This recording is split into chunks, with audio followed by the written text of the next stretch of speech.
Michaelis-Menten enzymatic kinetics and how velocity is related to kcat and Vmax and so on and so forth. So what we arrived at is this. So velocity of the reaction at any point of time is proportional to the rate constant, catalytic rate constant, and then the enzyme concentration, total enzyme concentration, and substrate concentration, and then substrate concentration plus K and Michaelis-Menten constant. The same thing can be expressed in terms of Vmax. Okay, so Vmax.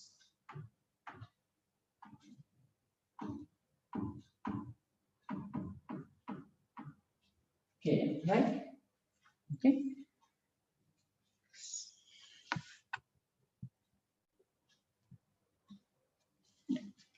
So this is the expression for the velocity of the reaction at any point in time, and Vmax is basically the maximum velocity you can actually achieve at that enzyme concentration. Okay. So then how to find out experimentally kcat, km, or Vmax? Okay. So typically one way to do is that you mix enzyme with the substrate, and then you follow either the concentration of the substrate or the concentration of the product so that you know the velocity. But as the reaction is progressing, it's often not very difficult to find out the velocity of the reaction, because you want to find out the velocity continuously changes because the substrate concentration is changing. So you can't really find out accurately as the reaction is progressing the velocity of the reaction. So to overcome this, so typically what you do is that you take an enzyme concentration and then you mix with different substrate concentrations, and then you measure the instantaneous velocity or the initial velocity. So then you have basically different velocity readings at different substrate concentrations at a given total enzyme concentration. So you can actually measure then substrate concentration very easily, because that's what you have taken in your experiment, and then velocities for all these sets of experiments, right? So from that kind of data, one can actually get Km and then Vmax. From the Vmax, you can actually get Vmax is nothing but Pcat multiplied by the enzyme concentration. So if you Vmax by enzyme concentration will give you Kcat. Once you have Kcat and Km, so like I said, that either comparing these two values independently or Kcat by Km would really give you basically the enzyme properties, okay, for any given enzyme. And then if you want to compare between, make a comparison between two enzymes, you can actually do this. Okay, so then once you have this set of experiments done at different substrate concentrations, so then how do you get Vmax and Km? Okay, so once you have that, you can actually rearrange this equation, okay, by following way. So V is basically Vmax multiplied by S plus Km, right? So you can actually take this reciprocal of this equation. So if you do that, that's basically 1 over V. And then if you take the reciprocal on the other side, okay, so then S by Vmax S plus Km by Vmax multiplied by S. So this get cancelled. So what you have is, so 1 over V max plus Km by V max.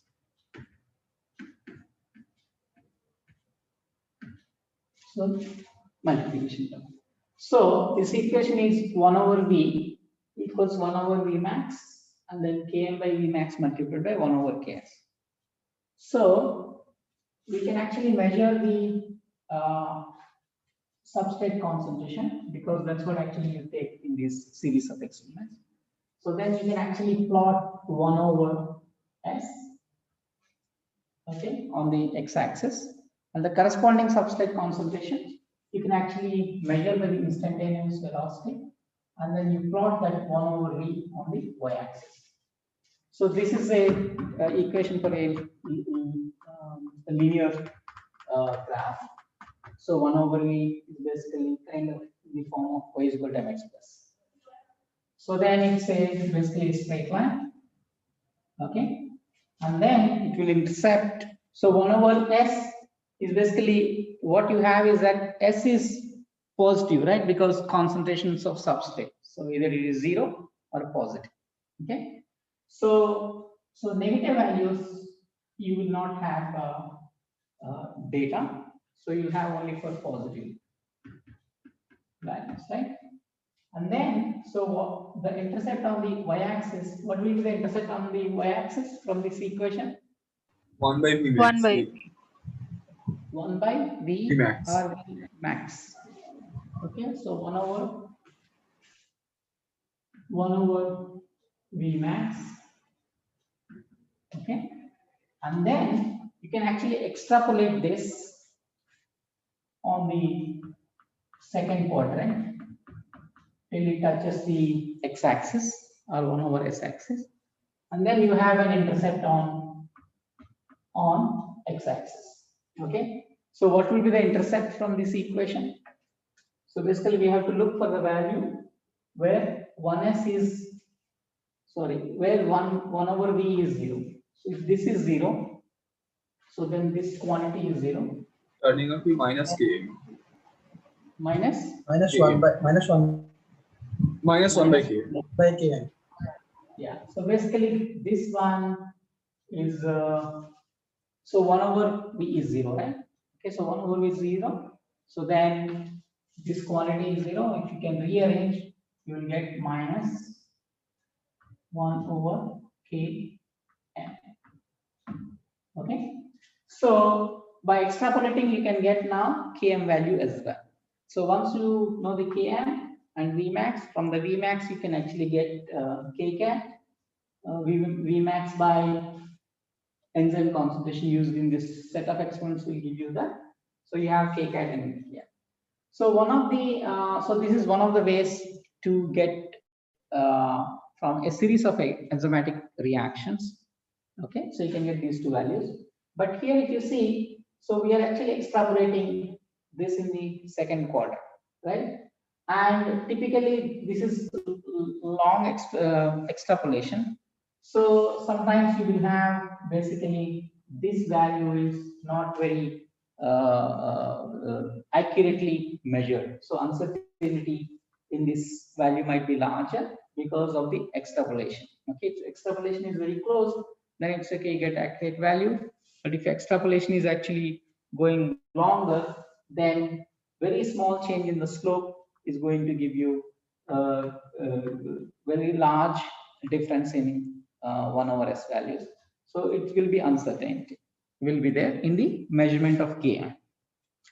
So to overcome this, there is another way to use the experimental data to plot the same thing. So again, we can actually rearrange this equation. So this equation, let's say 1. Okay, so one of the ways is to do is we rearrange. Let's take the denominator into that. So then it will be V multiplied by S plus V multiplied by Kn equal to V max multiplied by S. Okay. So you can take this down this side. So then if you do that, V multiplied by S is V max minus V Kn. Okay, so you can divide, you can Yes, you can divide this by S on both sides. So then you will get V equals V max minus Kn V by S Kn. Okay. So after rearranging this, so in this equation, you can actually plot now. So on the x-axis, V, okay, and then on y-axis, V by S. Okay. So if you do that, you get a curve of this in the first quadrant. So where when Vs equals to 0, so V is nothing but V max. So when V by S is 0, so then this value is V max. Okay, so the intercept on the x-axis when you plot V versus V by S, and then when V is 0, okay, so V by S is equal to V max by K. So that's V max by K. So same experimental data. In one case, you plot 1 over S versus 1 over V. In another case, you plot this V versus V over S. So here you get actually two intercepts. On the x-axis intercept is V max, and y-axis intercept is V max by Kn. Okay, so once you have now V max and Kn, you have basically enzymatic data.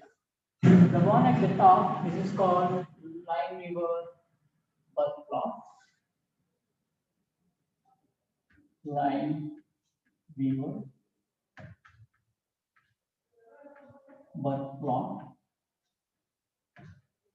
Sometimes it's called double reciprocal. Okay. Double reciprocal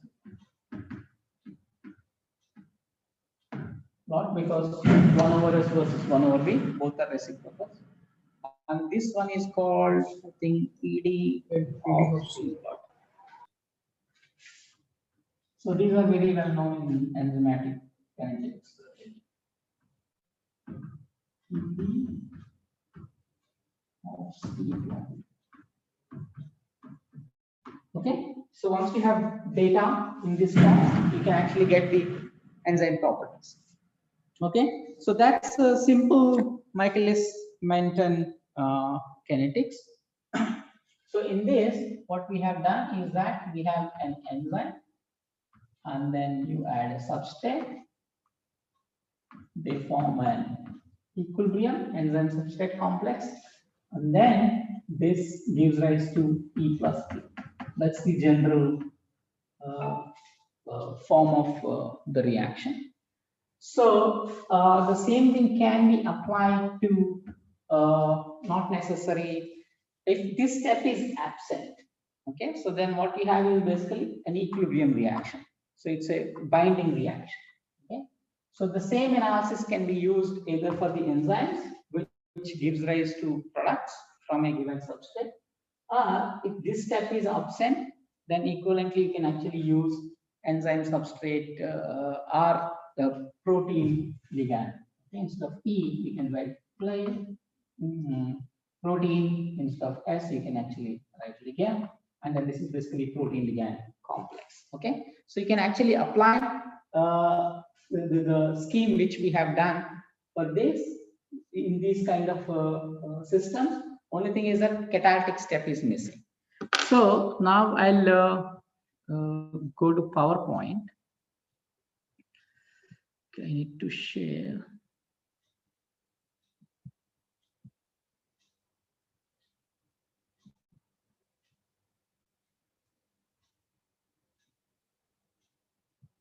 Okay, so show. I'm showing you here. Everyone sees my slide, PowerPoint Yes, slide. Yes, Okay. yes. Okay, good. Okay. So in this, so what we have started is a very simple scheme where you have simple enzyme called, to be more specific, single site enzyme, where a substrate has a well-defined binding site, and then substrate binding to the enzyme leads to simple product. Okay, either enzyme substrate can be in equilibrium with each other, bound and unbound forms, but occasionally this bound form will lead to product, and product gets released and enzyme gets free. Okay, so this is a simple enzymatic reaction. Okay, but often we find that sometimes, let's say, you don't want the enzyme to work for some reason. Okay, so you want to make it non-functional. So one of the ways to do that temporarily is by blocking the substrate binding site. Okay, so then you need to find a molecule which looks like a substrate but not substrate, because it's missing some let's say functional group which would lead to product. Okay, so these molecules are called inhibitors. Okay, so these inhibitors, typically I'm showing the top scheme, where let's say E and ES are in equilibrium, and then Ks is basically the association constant, and Kcat is basically um, the product step, catalytic step.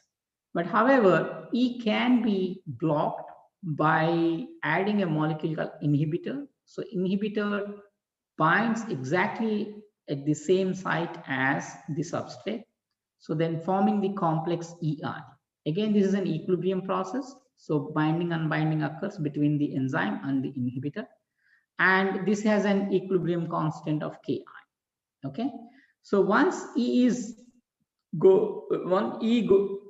goes into EI, then the site for substrate is not available.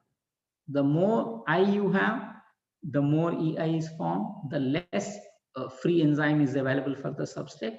So in the end, you have less and less product is formed. More inhibitor, less product. Okay, so this kind of inhibition of the enzyme, okay, are reducing the catalytic reaction is called competitive inhibition, because the substrate and the inhibitor are competing for the same site on the enzyme. Okay, this is a direct competition between substrate and enzyme. And again, how much enzyme is actually blocked in, okay, it depends on the equilibrium constant Ki. If Ki is larger and let's say Ks is smaller than Ki, even for the same amount of substrate and inhibitor, you have more EI than ES, because Ki is larger than Ks. Okay, so if Ki is really larger and larger, then you need very little and little inhibitor. So this is competitive inhibition. Sir, Okay. sir, I have a question. Yeah. Sir, does this inhibitor and substrate has similar kind of geometrical structures when they are competing for the same binding site? Yes. So does they have similar kind of structures, or they can? Yes. So they would be not necessary always, but if depending on the enzyme. So if the site is small, the binding site is small, then you would like to have the inhibitor structure is very close to substrate. But let's say substrate binding area is larger, so then you can have inhibitors, okay, slightly different from, slightly even more different from substrate, but yet binding at the same site. Okay, Okay, but sir. very often inhibitor structure is very similar to substrate, yet the difference between inhibitor and substrate is typically a functional group which is present in the substrate, which is being catalyzed, is actually modified so that functional group is absent, but the rest of the molecule is similar to substrate. That's why actually it binds to the enzyme. Okay, Okay, so sir. that's a competitive inhibition, right? But there are other ways to block the catalytic reaction. Let's say finally the aim is to stop. I'm looking at now at the reaction scheme 2 from top. So where let's say the aim is to block the catalytic step, where the product is not formed. In the end, if product is not formed, basically you're inhibiting the enzymatic process. So either in the first step, where we block the enzyme available for the substrate by taking it to EI. But in the second step, we are actually the enzyme substrate complex. We are actually now blocking the enzyme substrate complex from undergoing the reaction by adding now again inhibitor. But now the inhibitor selectively binds to enzyme substrate complex, but not the free enzyme. Okay, so this is another way to inhibit this enzyme. Okay, so then why I doesn't bind E in this case is, and only it binds to enzyme substrate complex, is because after binding the substrate, there are subtle changes in the enzyme structure. So that will allow, okay, inhibitor to bind. So that conformational change in the enzyme is required for the inhibitor to bind. Okay, so by this logic, I does not bind at the same site as substrate, right? Because it's I is specific to enzyme substrate complex. So I is looking for enzyme which is bound to substrate, but I is also binding in addition to S binding. Means that I has to have a different binding site than S. But however, I is selective only to enzyme substrate complex because the conformational chain which is not present in I, which comes only after the substrate binding. So now ES actually is blocked because of the I. So you have, just like in the first step, if you have more inhibitor, then more of the enzyme substrate complex is actually taken to the enzyme inhibitor substrate complex. And hence, this I does not allow substrate to form product. Okay, so this is called uncompetitive inhibition because inhibitor is not competing with substrate and it's looking for substrate help, and the substrate binds, then only I comes and inhibits. Okay, so and the third step is I can bind. Okay, May I ask a question? yes, Mitadeep. So if we go by the second mechanism, Mhm. this would be highly dependent on the lifetime of the ES species, right? Because Correct. the inhibitor has to come and collide only after the ES species has formed. Correct. So how effective is this mechanism? It will be effective because if ES lifetime is low anyway, the catalytic reaction is also very low, right? Okay, so ES lifetime is low, so then either it will be coming back to unbound E plus S, or it will go. So even the lifetime is shorter, okay, but it's very specific to that. So now you might need basically larger I concentration. Okay, okay, and again this binding constant Ki is important. Let's say if Ki is not very good, then of course either you need very high concentration of I, because you're talking about now the enzyme substrate complex lifetime is okay. So but ES, and more often in the enzymatic reactions, you have E and ES are equilibrium, and very small component of ES actually goes to product step. Okay. So it doesn't matter even if it is low in lifetime. Okay, so then of course you have catalytic step is not going efficiently anyway, but then I is very selective to ES. So the difference between the first and second step is that, so you have low concentration. In the first case, you need a lot of I, okay? So because you want to block the E. So in the second step, you need to block only ES. Okay, so ES concentration is low, so then actually you need inhibitor concentration also not very high. Okay, but it's very selective. Okay, Sir, I have. Yeah. Sorry, Sanjeev. Sir, Yes, sir. this EIS complex can't be go it through, means cannot it produce the EI plus may P product or E plus may I plus may P, something like No, that? that's what we are going to different steps. So now in the second case, so the EIS does not lead to product. Okay, Yeah. Means blocking why? ES, it's blocking ES.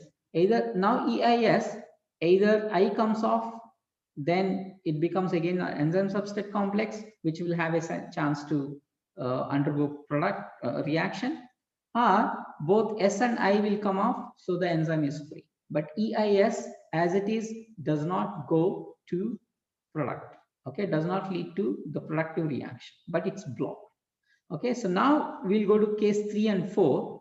So in case 4, of course, EIS can also lead to product, but with a different efficiency. Okay, let's go to the third one.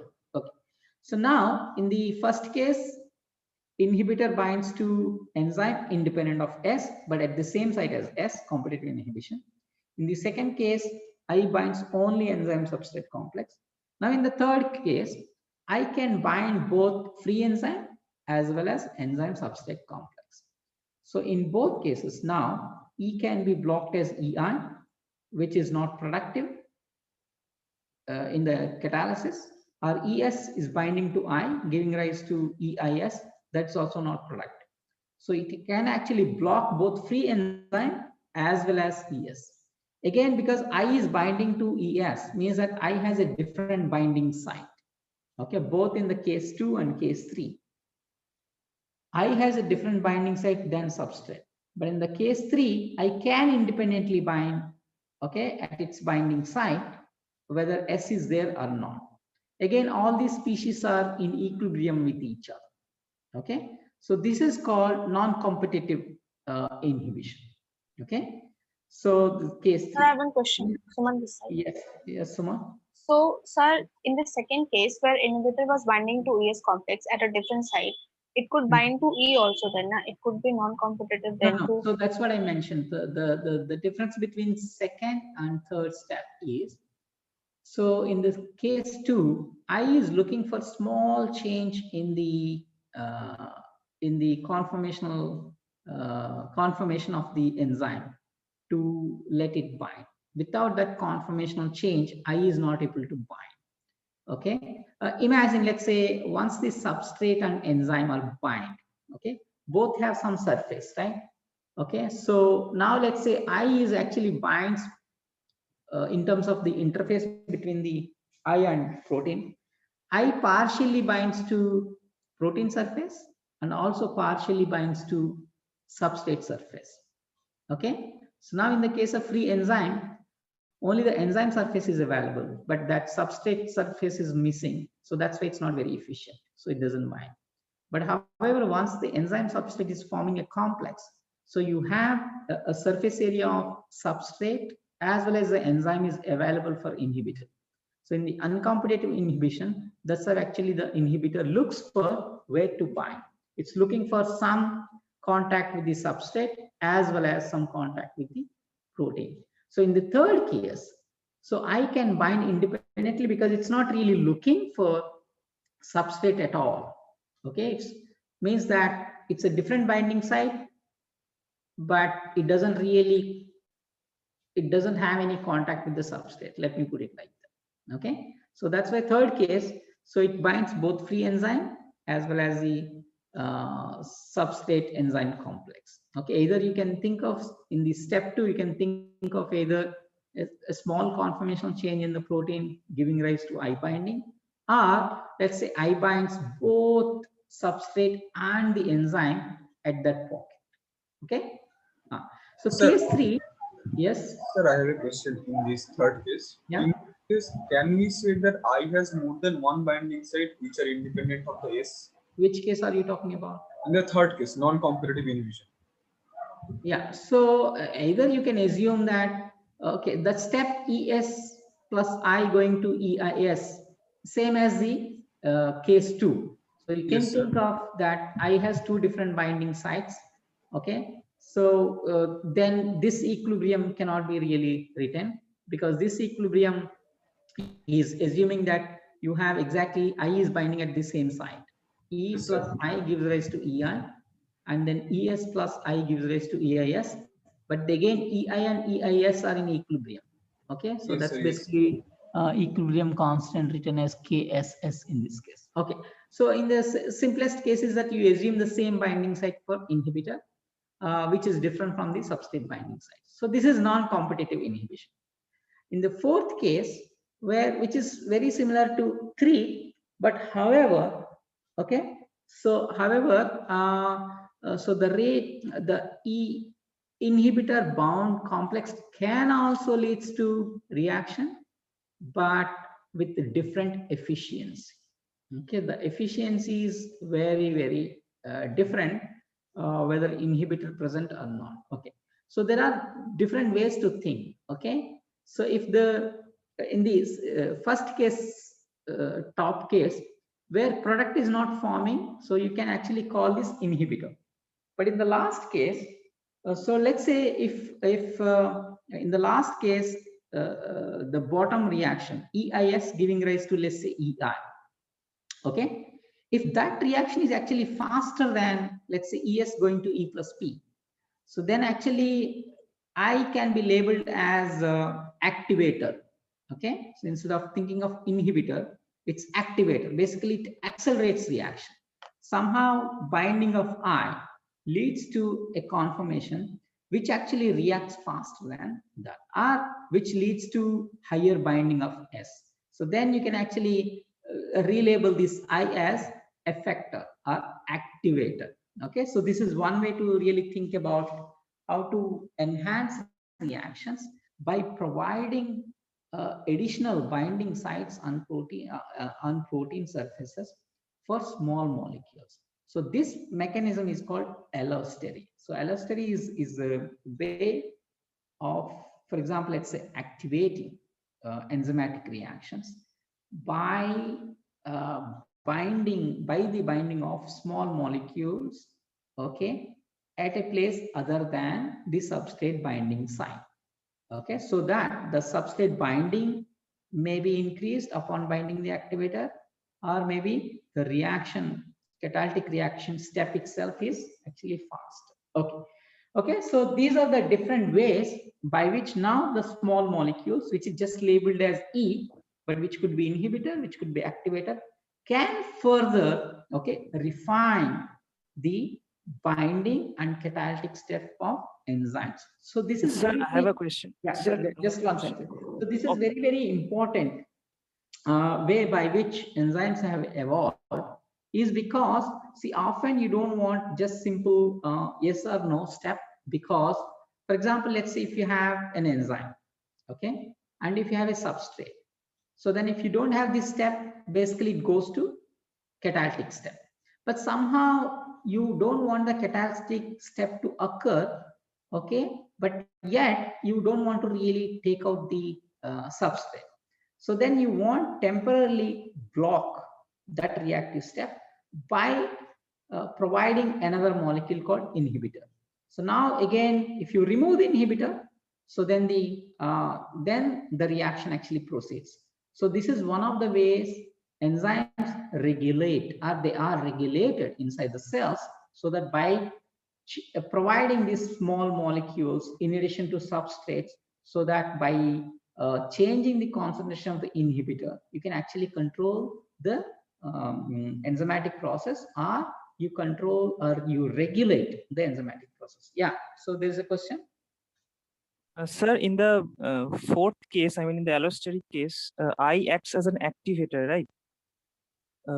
Yes. So if imagine, let's say if the step EIS going to EI is faster than, let's say, ES going to E plus P, so then it is activator. Okay. Yes. So sir, why is it labeled as mixed inhibition there? Mixed in, well, so that's what I'm saying. You can really think of inhibition if that last step is slower than the catalytic. Kcat, let's say if Kcat is larger than, I don't remember what is the label that, let's say K, small K0, let's, for the sake of argument.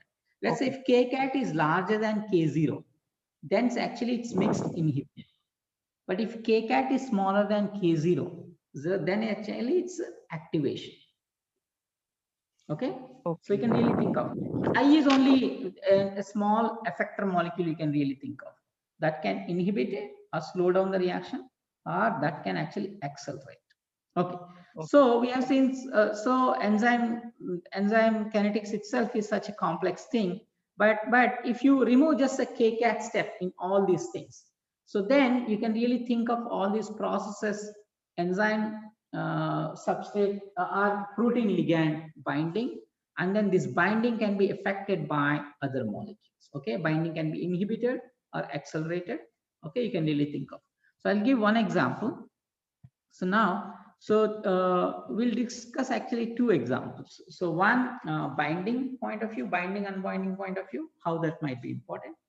Another case is that how that is actually important in really catalytic reactions. Okay, so the very famous example is oxygen binding to myoglobin and hemoglobin. Okay, so this is one of the classic protein systems. Okay, so one really looks into basically how the binding of small molecule oxygen, okay, would be affected by presence of other small molecules in your body, so that it helps the enzyme in the end not only bind oxygen where the concentration of oxygen is higher and then release wherever the concentration of oxygen is lower, but do this process very efficiently, because that's very important. If it's not really efficient, then you might really need more protein, but sometimes having more protein is not going to be helpful. Let's see that. Okay, so this is what you see on the slide is myoglobin. So you know what it is. Basically, it has a prosthetic group called porphyrin, and which has iron metal ion. And because of this prosthetic group, iron porphyrin in myoglobin protein structure allows it to bind oxygen at the iron site. Okay. So now imagine, let's say if you have done this, if you have to do this experiment in a test tube. Okay. So where you have certain amount of myoglobin, and then you are actually changing the concentration of oxygen by changing the partial pressure of oxygen. Okay. So let's say what happens as you change the concentration of oxygen.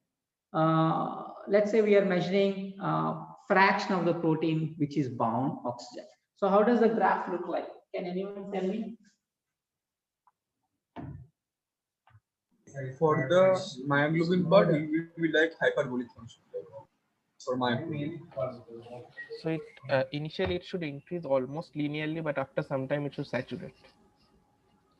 Okay, initially increase very linearly, and After some time it should saturate.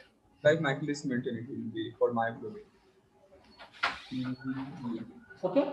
So this is the. So you are right. Okay. So now, well. Okay. So. Okay. So now, we are measuring, let's say, as you change the oxygen concentration, and then what is the fraction of the protein which is bound. So initially there is zero oxygen, and then it goes almost linearly, but then it actually saturates. Okay, so you really require a lot of oxygen to really reach the saturation. Okay, so let me see on. Okay, so that's one thing. Okay, so this is myoglobin.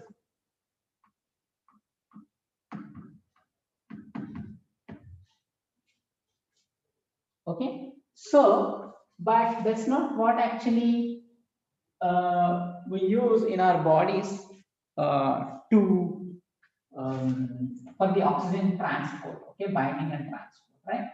But we use myoglobin, okay. Sorry, we use hemoglobin.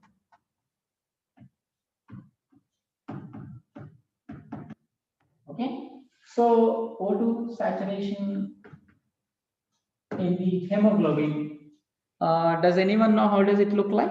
The sigmoidal. Okay, so this is hyperbolic,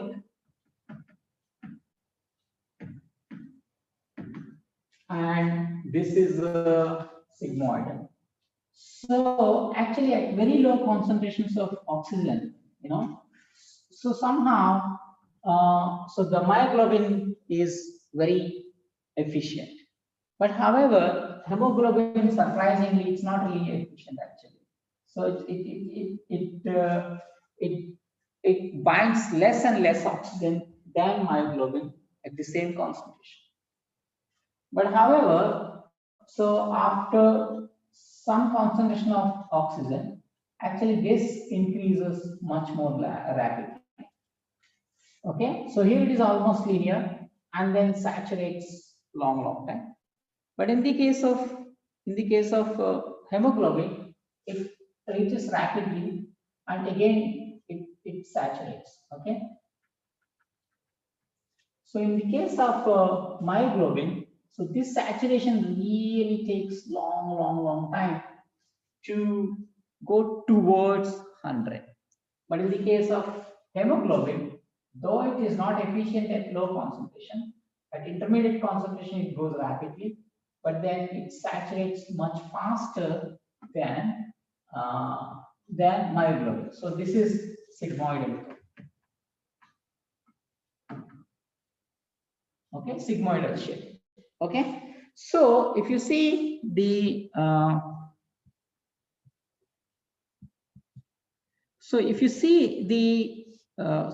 structures of myoglobin and hemoglobin, okay, so the main difference is that myoglobin is basically single protein porphyrin containing unit, and then hemoglobin is basically 4 such units. Okay, almost similar 4 such units actually bind to each other, okay, in a tetrameric fashion. That's basically the main difference. Just this difference, having 4 subunits of myoglobin together, somehow changes, okay, the binding curves of oxygen. Okay, so this is the real data where I'm really showing the real numbers. Okay, oxygen pressure versus saturation of with O2. So the curve at the left, so it's basically hyperbolic. Okay, it rises so rapidly. You see, it reaches 50% at very small concentrations of O2. It's even less than I would say 5 millimeters of mercury. Okay, but however, after that it slows down, and then typically to reach 90%, so it takes actually almost 40 millimeters of mercury. By 5 it's almost 50%, but next 40% it requires 40 millimeters of mercury level. Okay, I mean that much oxygen. But on the other hand, if you see the hemoglobin, okay, it doesn't even reach 10% of saturation by 10 millimeters of mercury. Okay, by 10 millimeters, myoglobin is actually reached almost 80%. 80% of myoglobin is actually saturated, but hemoglobin is actually very slow. Okay, but if you see the curve, okay, so curve and so hemoglobin curve, so it will reach about 75 to 80 only by 40. Okay, but by 40 you have myoglobin reaching 90. Okay, so basically, so this between, let's say, 10 and 40 millimolar oxygen, okay, so low amount of oxygen, so myoglobin is actually doing very good. Means myoglobin binds oxygen efficiently and does not release it. But however, hemoglobin actually changes widely from 10% to 70%. Okay, any small change in the oxygen pressure. But if you see between the oxygen pressures, let's say 90 to 100, okay, and you see both more or less myoglobin and hemoglobin binding to the same level. Okay, okay, so why these values are important, which are marked in gray, is because these concentrations of oxygens are in your lungs, and then let's say where the oxygen actually is depleted in tissues. Okay, so typically lungs, your concentration is very high of oxygen. So both actually myoglobin and hemoglobin bind very efficiently. Perfect. Actually, in principle, you can use both to capture oxygen. But however, when these molecules, okay, go into tissues where oxygen is less, okay, oxygen partial pressure is less, So now imagine, now you see that the difference between their function. So both myoglobin and hemoglobin. So hemoglobin can rapidly release, okay, oxygen, but myoglobin doesn't. Actually, very little myoglobin actually releases oxygen. So imagine, let's say if you have, your body has only myoglobin, okay, same amount as, let's say, hemoglobin. So then of course it binds very efficiently in the lungs.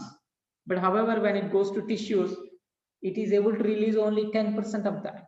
Okay, so then 90% of the myoglobin actually circulating the bone, it doesn't release in the tissues. So tissues, though you see a lot of myoglobin flowing, but you don't see oxygen release. But however, if you see the hemoglobin releases of this almost 100% bound in the lungs, relates to 90% of oxygen, because you see at the gray area between 10 and 40 millimolar oxygen partial pressure, it's efficiently releases. Okay, so this actually exemplifies functionally why myoglobin is important than hemoglobin. And again, it is shown 50% saturation. For myoglobin is only very little oxygen concentration, but 50% saturation is about like 30 millimeter mercury level. So that's typically kind of the oxygen partial pressure in your basically tissues are as shown is basically the oxygen or the blood which is actually carried back to heart. Okay, so that's venous blood. Okay, so that actually exemplifies having somehow 4 molecules of myoglobin bound to each other has an effect. Okay, functionally important as shown in this graph, and also biochemically, okay, are in the form of protein ligand interactions, binding has some effect. Having 1 versus having 4, okay, tied to each other has some different effects. So okay, so this is called cooperative effect. This sigmoidal behavior, okay, of binding oxygen shown here is called cooperative effect. Okay, means that what is the meaning of how to understand this sigmoidal plot? Okay, so at very low concentrations of O2 or in general very low concentration of ligand. Okay, so this protein is not able to bind ligand efficiently. But however, okay, so this binding curve, okay, increases rapidly, okay, in a narrow region of the ligand concentration, and then above which more or less the binding is actually limited. Okay, so it shows that, so how this having multimeric proteins, okay, like in the hemoglobin where 4 myoglobin units tied to each other, gives rise to this cooperative behavior. So this is called cooperative behavior. So initially low means that all units say that, okay, let's not bind. But then suddenly at elevated concentrations of the ligand, then they somehow tell each other, say that, okay, now let's all bind.